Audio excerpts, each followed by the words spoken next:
When it comes to money, time, effort, budgeting is the forward-looking piece of the puzzle. It's the most like planning. You say, this is how much I have to work with, and this is what I'm going to do with it. When you're in the present and you're actually living out your life and you're making your decisions, you're spending money, you're spending time, you're expending effort, allocating is what you're doing. Now, what about tracking? Tracking is about the past, hopefully the very recent past. It's about you reviewing what you did and seeing how well your budget lined up with your allocation. And hopefully this three-stage process, future, present, past, is making you a better decision maker as you go through these iterations. As a family, we have engaged in what a lot of people would consider to be long-term travel, anywhere from 3 to 9 months at a time, and a lot of that taking place in foreign countries with foreign currencies, with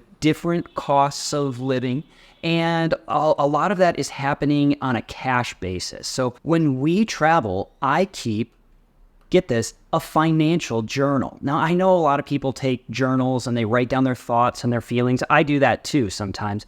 And a lot of people take photographs. But a financial journal, as I use it, is a spreadsheet. It takes me about 5 minutes a day, and I record all the ways that we spent our money in that day and in what category.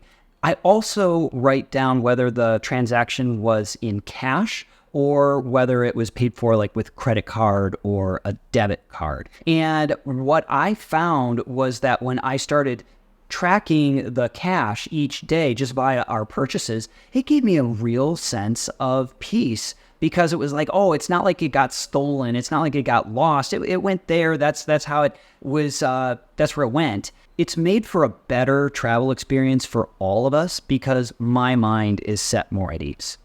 Believe it or not, keeping a financial journal can be kind of fun. Now, it's not as much fun as taking photos. Continue to take photos. But every once in a while, when we're planning out a future trip or whatever, I'll glance back at what our spending patterns were for past trips. And when I see the amounts that we spent and the days that we spent them and what we spent them on, I actually reminisce just a little bit. Oh, yeah, I remember when we went to that restaurant. Yeah, I remember when we stayed at that Airbnb. Now, true confessions, I don't do this when I get back home to Arizona. I probably should.